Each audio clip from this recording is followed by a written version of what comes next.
Урматтуу ошо Садыр Нургочоевичке дагы бир кайрылуу жасап кетейин деп атам. Садыр ага ушунча эл бардыгы сизге кайрылып жатат. Кыргызда дагы бир жакшы сөз бар.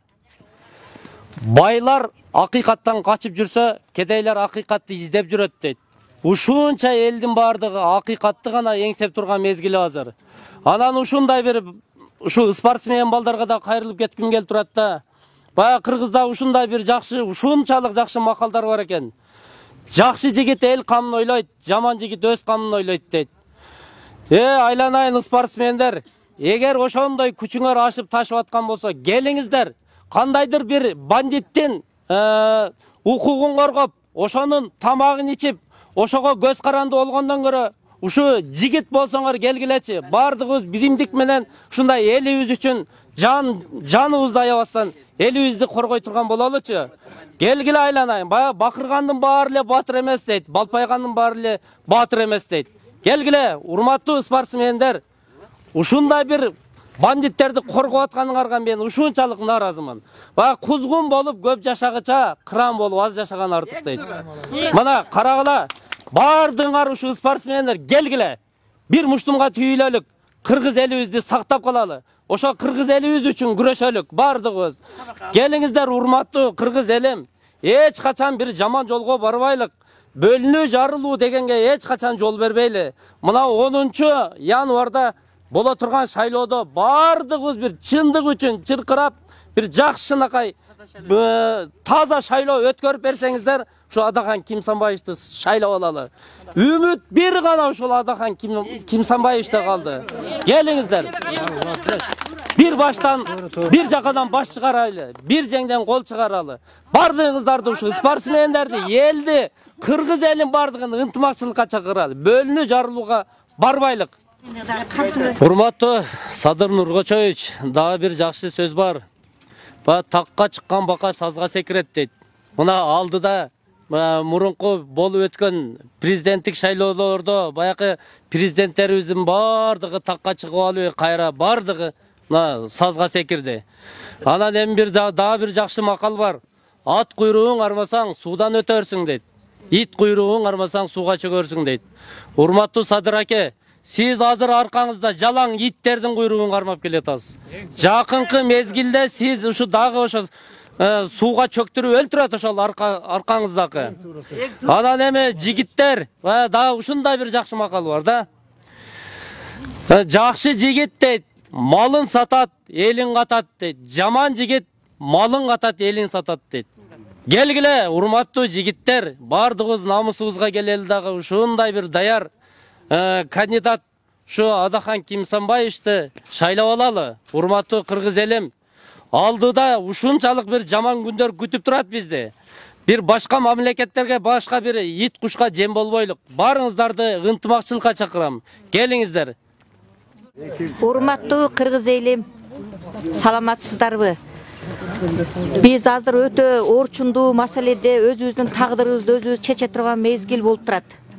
Кыргыз элим, мына азыр да Садыр Жапаров деп элдин баары айтып жатат. Бирок реальный чындык болбой жатат дагы эле. Себеби дегенде Садыр Жапаров президент деп КТРге жазып чыгып атат. Али президент боло элек. Болгондон кийин президент деп жазып чыкканда ошондо гана туура болот. Урматтуу Садыр Жапаров, иним, сага мен айтарым, өзүңдү өзүң алдыңа максат коюп 200 адамды чыгардың түрмөдөн. Ошол адамдардын булар ким багат дейсин. Ошолор багылып келген. Мурда деле сен президент болгуча, Мадымар президент болгуча отуруп турса болбойбу? Сен өзүңө шанс түзүп чыгардың. Бул эң реальный болгон жок. Дагы деле мына бул шайлоо туура эмес болгону жатат. Кыргыз элим, ойлонгула. Ушул 30 жылдан бери Мадымаровдун программалары, Мадымаровдун мыйзамдары менен жашап келе жатабыз. Чындыкты сүйлөгөн адамга эч ким жакпайт, чындыкты сүйлөгөн адамды. Керек болсо үй бүлөң дагы жактырбайт, чындыкты сүйлөсөң кээде. Ушул Мадымаров чындык деп чыркырап, канча жылдан бери элим, жерим деп жүрөт. Россиядагы балдарды мына иштегендер бардыр ушул жерде деле. Россияда эшик чыпырып, кычыраган кышта ийди шуу акча таап атышат. Айерге барып, же бул бухгалтер, же болбосо бир менеджер, же болбосо бир ушундай бир жакшы иштерге турган жок. Урматтуу кыргыз элим, ошол Россиядагы урматтуу балдарым, кыздарым, мен силерге да айтарым, Мадымаровду шайлагыла. Мадымаровду эң жети тилди билет бул. Тил боюнча, өзүнүн аброю боюнча, өзүнүн кандай жерде кандай алып жүрүшүн дагы билет. Кандай жакшы. Биздин ошондой президент болгонубузду болсо жаманбы? Урматтуу кыргыз элим, ойлонгула, акылыңарды калчап, Адахан Мадымарович Кимсанбаевичти бир колдон чайлап алайлы. Неме Садыр Жапаров, сен дагы жакшы жигитсиң. Башка талапкерлер да бардык эл башкарам деген үмүт менен жакшы инсандар. Олорду мынандай тебеле мынтиштин кажаты жок. Садыр, сен бир аз немеге эл башкарууга азыр сал дараметиң жетпейт. Ошон үчүн ынтымакташып, неме Адаханга жол берип, мисал үчүн сен премьер болсоң түндүк түртүк проблема болбойт. Ошон үчүн сен Адаханды колдоп, неме өчүрүт дейбизби, немени Адаханга берукам. Мисал үчүн сен мынандай бир кээ бир жериң резиденцияга кирип алдың. Биз ошон үчүн энелер өтө капабыз. Президент деген дербиш болуш керек. Президент али сен боло элексиң. Ошо немеге кирип алдың. Бул биринчи немең. Мисал үчүн өлбөгөн тилгилиң болсо керек. Сен президент болуп шайлангычакты өзүңүн үйүңдө жашап турушуң керек эле. Анан качан инаугурация деген болот, качан президенттик немени неме кылгандан анан резиденцияга барышың керек болчу. Бул экинчи немең. Сен эми көп алги паткалим кошоматчылыктын дагы ээ болуш керек. Кымбаттуу элдерим, силерге кайрылам. Ушу Мадымаровду колдоп алайлы. Ушу Лениндей улду ким төрөт деген бул Адахандай неме адам бир жаралды. Мына тиши дагы, чачы дагы агарып, мынандай болуп карып кетип атат. Ушу баланы пайдаланып алайлы. Кымбаттуу элдерим, балдарыңардын үнүн уккула. Алги мынандай Садыр болот деп. Садыр дагы жаман жигит эмес, бирок али жаш бол. Президенттик деңгээлге жете элек. Анан кымбаттуу элдер, ошо шайлоону туура неме кылайлы, туура тандайлы. Менин тандоом Адахан Мадымаров. Урматтуу кадырлуу элим, мен бир нерсени дагы бир айтып коеюн деп кайра чыктым. Ушуну биринчиден эгер ушу Садыр кулак салып, шуну угуп, көңүлгө алып койсо аябай жакшы болот эле. Ага эгер ушул сөздөр жетпей калса, анын колдоочулары уксун деген бир суранычта ниет менен сүйлөп коеюн деп атам. Урматтуу Садыр Нуркожоевич, мен бүгүнкү күндө мен сизде интернет булактарынан билип атам. Сиздин шайлоо фондуңузга $1 миллион акча түшүптүр. $1 миллион каяка жумшайсыз? Сиз айтып атасыз, элдер жумшап атат. Хорошо, эл берди сизге. Ал акча сиздики. Ошол акчаны сиз кимдерге берип атасыз, биз билебиз. Кимдер, сиз бербесеңиз, сиздин колдоочуларыңыз каяка иштеп атканын билебиз. Көп жерде айтылып атат. Садырды колдоочулар аябай көп экен деп. А биз билебиз, мына карапайым эл барды бири-бирин билет. Каяка барып келгенин, не менен барып келгенин өздөрү эле айтып берет бизге. Биз ошондуктан биз айтабыз. Сиз жанагыдай күч менен, бийлик менен, акча менен келип туруп элди сатып алам деп ойлобоңуз. Эркек болсоңуз мен дагы бир жолу айтам. Эркекче таза шайлоого келиңиз.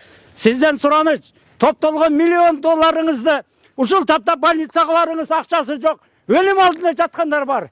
Кийими кие турган кийими жок. Бейбечаралар бар. Бериңиз ошол бекер арам акчаларды ошолорго. А өзүңүз болсо таза шайлоого келиңиз. Анан ушул менен бирге мен бир ошо өзүмүн жердештериме, өзгөндүктөргө, айрыкча мугалимдерге, жана спортсмен балдарга айтып кетерим. Кадырлуу элим, өкмөттөргө, албетте бийликтегилерге. Азыр жашсыңар, силер да карыйсыңар. Ошондо убак келет, өзүңөр баа бересиңер. Ошол убакытта ошо аттың кылбайыш үчүн өзүңөргө келгиле.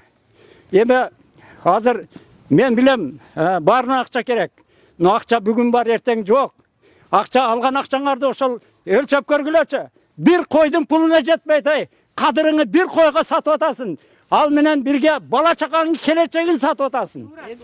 Мугалимдерге айрыкча айтып коеюн, кагылайын, эжекейлер, педагогдор, канча шайлоону өткөрүп келе атабыз. Бардыгыбыз билебиз кандай кылып бийлик тарап болуп туруп өткөрүп атканыңарды. Bir учур келди, bir таза шайлоо бергилечи. Бүткүл дүйнөнүн элдери, атактуу адамдары Адаханга баа берип атышат, тан берип атышат. Керек болсо анча мынча айтып атат. Кандай аял тууду экен ушундай баланы? Кайсыл жерден өссү экен ушу бала деп. А биз болсо колубуздагы барктуу алтын адамыбызды баркын билбей, биз чөгөрүп атабыз ушуну. Чылага дебелеп атабыз ушуну.